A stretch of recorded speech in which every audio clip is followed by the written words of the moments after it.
שבוע פרשת שלח לך. שלח לך אנשים ויתורו את ארץ כנען אשר אני נותן לבני ישראל. Akadosh Baruch Hu dit à Moshe Rabbeinu, si tu penses qu'il faut envoyer des explorateurs en Eretz Israël pour pouvoir conquérir Eretz Kenan et la faire devenir Eretz Israël, une Eretz qui fait la volonté d'Akadosh Baruch Hu, si tu penses qu'il y a besoin d'envoyer des explorateurs, alors on voit. Ça, c'est la paracha. Elle va nous parler donc des explorateurs.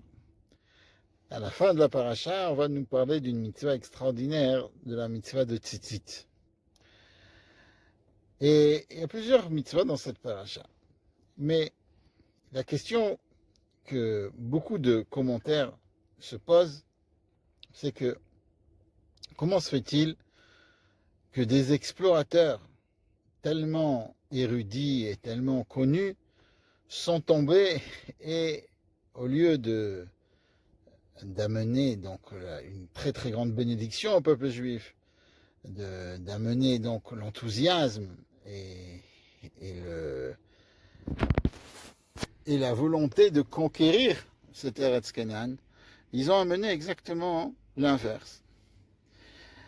Mais il faut aussi comprendre, si quelqu'un par exemple il est envoyé par le chef du Mossad pour voir ce qui se passe en Iran et qui revient et qui dit voilà ce qui se passe, etc. C'est dangereux pour le peuple juif. En fait, il fait ce qu'il a été envoyé de faire. Ça veut dire c'était un explorateur, c'était un espion, et il dit exactement ce qu'il a vu. Donc, la question est double. D'un côté, pourquoi ils ont fait cela? Et de notre côté, qu'est-ce qu'ils ont fait au fait? Ils ont été ordonnés de faire quelque chose et ils ont fait ce qu'ils ont été ordonnés de faire.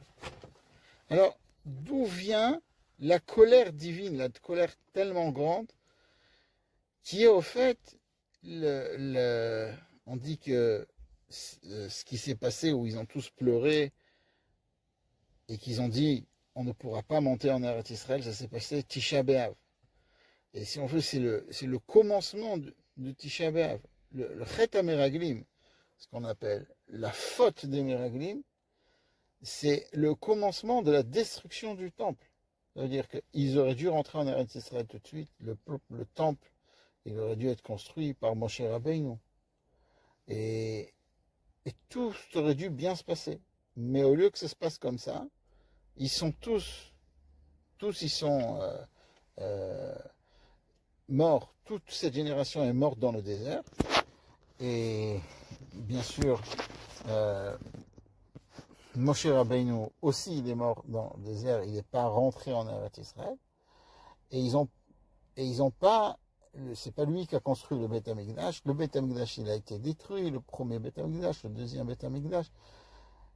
Et si on veut, c'est un jour qui est marqué dans l'histoire comme un jour où la lumière est cachée. La lumière n'est pas dévoilée. Alors il faut comprendre. D'un côté, quelle faute ils ont fait, pourquoi ils ont été tellement punis. Et deuxièmement, si c'est une faute, alors comment se fait-il que des gens qui sont tellement grands et tellement forts et tellement érudits sont tombés dans cette faute? Alors, en fait, on avait déjà expliqué ça dans des années, quelques années avant. Leur faute était qu'ils ne se sont pas annulés complètement à Kadosh Baruch Hu. Si on voit Yehoshua, lui, il n'a pas fauté. Pourquoi Yehoshua n'a pas fauté? Parce que on dit que Akadosh Baruch Hu a rajouté à Yehoshua une lettre à son nom. Et il lui a dit, au lieu de Hoshea, il a écrit Yehoshua, ce qui veut dire Akadosh Baruch Hu Yudke Yoshiacha. Akadosh Baruch Hu va te sauver. Akadosh Baruch Hu va te sauver de la Etza des Meraglim. Akadosh Baruch Hu va te sauver des Meraglim. Et Kalev ben Yefune, lui, qu'est-ce qu'il a fait? Il n'avait pas Moshe Rabbeinu qui était là pour prier sur lui. Kalev Ben Yefoné, ce qu'il a fait, c'est qu'il est parti au kever, au tombeau de Avraham, Yitzhak et Yaakov, à l'époque, ils avaient l'habitude de se mettre, comme s'ils se prosternaient sur le tombeau. C'était mishtatrim. Ils se mettaient à ventre sur le tombeau. Et le lien de l'ishtatrout, donc se proster sur le tombeau, le sujet veut dire, c'est pas que quand il allait sur le tombeau, alors au fait, il demandait à Abraham, ou à Yitzhak, ou à Yaakov, au patriarche, qui le sauve. Ça aussi, mais c'était pas ça l'essentiel. Le rabbi il explique que l'essentiel c'était qu'il était annulé complètement au patriarche. Il est arrivé à une darga d'être complètement annulé au avot. Et si on veut, il y a 3 manières de travailler à Kadosh Baruch Hu. La première manière, celui qui vient et qui travaille à Kadosh Baruch Hu uniquement parce que il a peur de la punition. Le deuxième, il travaille à Kadosh Baruch Hu parce qu'il a une récompense.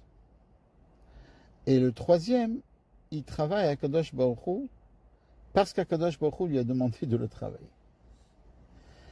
Et ça, si on veut, c'était le travail de Yehoshua qui arrivait à ça par le biais de Moshe Rabbeinu, qui Moshe Rabbeinu a été complètement annulé à Akadosh Baruch Hu, et à Kalev qui s'est annulé aux patriarches qui eux étaient annulés à Akadosh Baruch Hu, donc il a pu s'annuler complètement à Akadosh Baruch Hu. Il faut savoir que les Meraglim, quand on dit que c'était des gens qui étaient cachers, qui étaient des rachés Ashvatim, qui étaient les chefs de tribu, c'est pas qu'ils étaient juste avant, c'est que quand ils ont fait ce qu'ils ont fait, leur but était justement de vouloir rester avec Moshe Rabbeinu dans le désert, de vouloir avoir Aaron avec eux, de vouloir avoir du man, de manger du man. Comme on sait que celui qui mange du man, alors il a la tête qui est plus adaptée à étudier la Torah, comme il y a marqué que l'onitna Torah est la lochle aman. La Torah, elle a été donnée uniquement à ceux qui ont mangé du man. Ça veut dire que les Meraglim, eux, ils avaient un but. Ils se sont dit, nous, on veut s'approcher d'Akadosh Baruch Hu, et si on veut vraiment apprendre la Torah, alors la seule manière où on peut vraiment apprendre la Torah et être vraiment proche d'Akadosh Baruch Hu, c'est uniquement si on reste dans le miracle, on reste dans le désert. Par contre, si on veut aller en Eretz Israël, tant qu'elle est encore Eretz Kenan, alors ça sera très très dur. On va devoir travailler la terre, on va devoir labourer, on va devoir faire des dizaines et des dizaines de choses qui vont nous empêcher cet attachement à la divinité. Et eux, ils voulaient cela. Et c'est pour cela qu'on dit que si de nos jours on apprend qu'il faut 10 personnes pour un minyan, on apprend ça des Meraglim. Il y a un passou qui marque Venik Dashti Betor Adat Bnei Israël, je vais me sanctifier dans la congrégation, dans la communauté du peuple juif. Et on ne sait pas combien c'est une Eda, on ne sait pas combien c'est une congrégation, on ne sait pas. Et il y a marqué dans les Meraglim, Admata et la Eda Araazot, jusqu'à quand cette Eda Araazot. Et on sait que les Meraglim, ils étaient 10, puisque Kalev et Yoshua, ils ne comptent pas dans Eda Ara, dans cette mauvaise congrégation. Donc, on sait de là qu'il faut un minyan. D'où on sait qu'il faut un minyan? Il y a marqué d'un côté Vinik Dashti, je vais me sanctifier. Betor Hadat Ben Israël, ça veut dire, quand je vais dire un Kaddish, une Kedusha, tout ce qui a rapport avec la Kedusha, ça va être Betor Hadat. Je ne sais pas combien c'est Hadat. Peut-être Hadat c'est 5 ou 6. Mais comme je sais de Meraglim que Hadat c'est 10, puisqu'il y a marqué Eda Razot, donc, quand il y a marqué Venik Dashti Betoch Hadat Ben Israël, ce sera 10. Donc on a appris le fait qu'il faut un minyan des Meraglim. Parce qu'au fait, les Meraglim, dans leur fond, c'était des tzadikim qu'on vient de dire. Mais ils ont fauté. Et leur faute était qu'ils ont fait ce qu'ils pensaient faire de bien pour le judaïsme. mais ce n'était pas ce que Akadosh Baruch Hu avait demandé. Et de là, on doit apprendre que très souvent, on se dit, ah, on va faire ça, on va faire ci, on va faire ça. Mais à chaque fois, il faut se demander, est-ce que vraiment c'est ça la volonté divine? Alors, des fois, on veut recevoir des niveaux, on veut arriver à certains niveaux. Et en même temps qu'on veut arriver à des niveaux de divinité, on ne fait pas attention qu'on fait des choses qu'Akadosh Baruch Hu ne veut pas. Et ça, c'est les miracles, ils nous apprennent, ils nous disent, non, non, c'est pas comme ça que ça marche.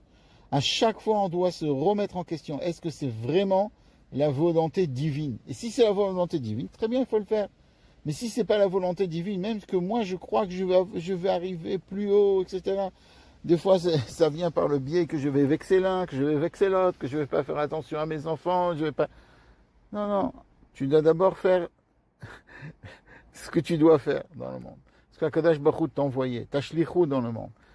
Et si tu fais ta shlichut comme il faut, alors tu feras dès que tu fais la volonté divine, alors il n'y a pas de problème.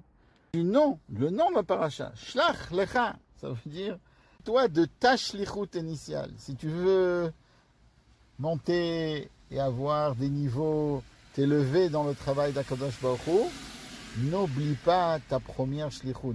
N'oublie pas pourquoi Akadosh Baruch Hu il t'a envoyé dans ce monde, ce que tu dois faire dans ce monde. Une fois que tu te rappelles de ça, alors tu peux essayer de monter et de faire des choses qui vont t'amener au-delà de ce que tu dois faire. Comment on arrive à ce niveau si à chaque fois on se rappelle du tzaddik? À chaque fois, on va se rappeler de Moshe Rabbeinu. On va se rappeler des Avot.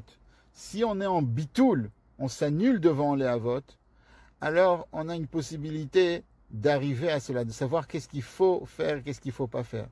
On a vu déjà dans la paracha précédente, on a dit la semaine dernière que le tafkid de Aaron, du Kohen, c'était de préparer la menorah. Et c'est pour ça que ça se suit la paracha. Le tafkid du Kohen, c'est de préparer la menorah. Ça veut dire que même quand tu veux allumer quelqu'un d'autre, tu veux faire une lumière, tu veux faire une flamme, il faut qu'il y ait un Kohen qui te dirige, qui te dise comment le faire. Une fois qu'il y a un Kohen qui te dit comment le faire, alors tu peux aller et tu peux continuer. Mais par contre, le Meraglim, comme ils n'ont pas eu ce bitoul, et qu'ils ont pensé arriver à ce niveau-là de eux-mêmes, alors ce qui s'est passé, c'est qu'on a demandé quelle était réellement leur faute. C'est que non seulement ils ont donné l'information, mais ils ont donné leur point de vue, comment il faut faire. Une fois, il y a quelqu'un qui a demandé au rabbi, est-ce que tu me conseilles de prendre d'autres personnes qui me conseillent dans mon travail? Et le rabbi lui aurait dit, je te conseille de prendre toujours des conseillers, c'est bon, mais des décisionnaires, c'est que toi qui dois prendre la décision. C'est une personne qui doit prendre la décision. Et cette personne-là, c'est Moshe Rabbeinu. Et on peut dire que c'est par cela qu'on va terminer avec les tzitzit. Les tzitzit nous rappellent à chaque instant que on a des mitzvot à faire. On est là dans ce monde pour avoir une darga de toul, de bitoul en Akadosh Baruch Hu. Et quand on va voir les tzitzit qui eux sortent du beged, d'accord? Alors on va comprendre que nous, notre tafkid, c'est de faire toujours ce que Yehoshua et Kalev ils ont fait.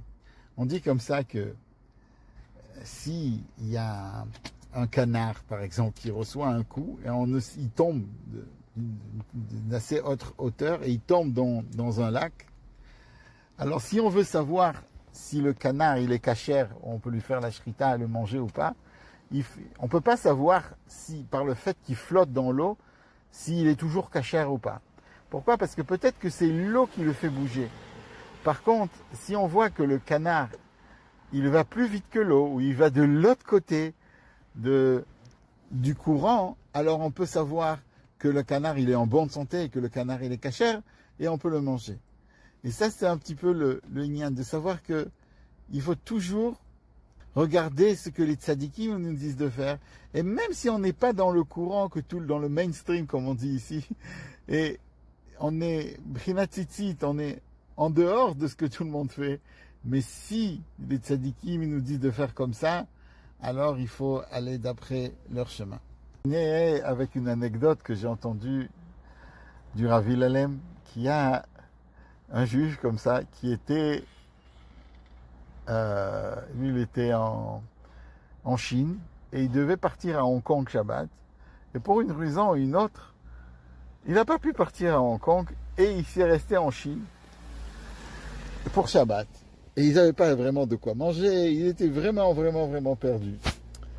Et il s'est dit, il faut que je trouve un minyan, je ne peux pas rester Shabbat sans minyan, c'est pas possible. Alors qu'est-ce qu'il a fait?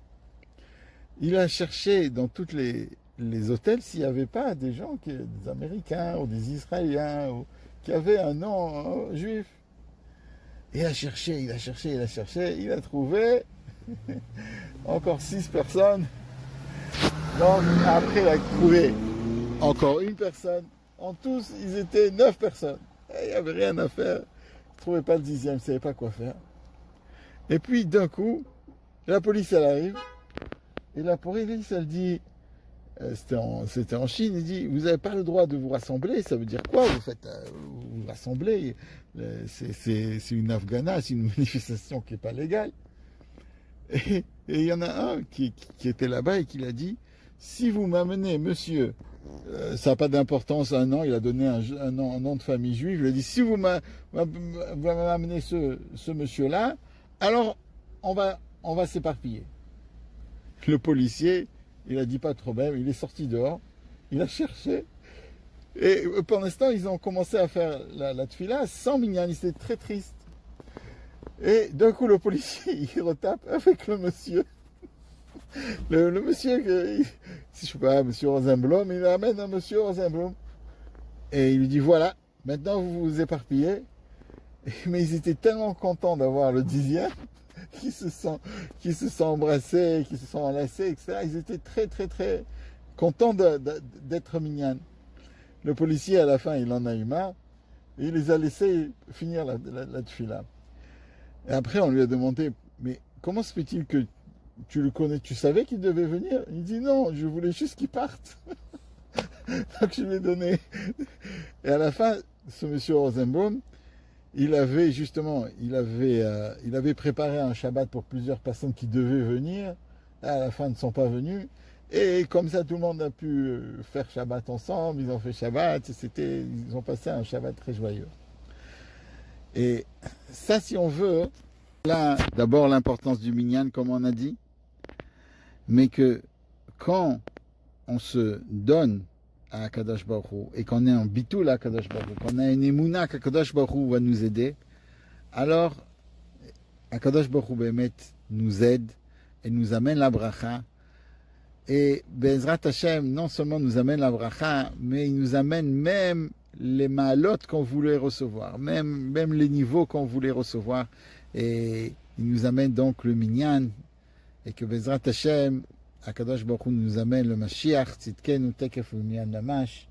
Et là, on aura un très grand minyan. On va prier tous au Beit HaMikdash, et on va travailler tous à Akadosh Baruch Hu. On va arriver au vrai niveau, et tel que le niveau beaucoup plus haut que le niveau même que les Meraglim voulaient arriver dans le Midbar avec Moshe Rabbeinu.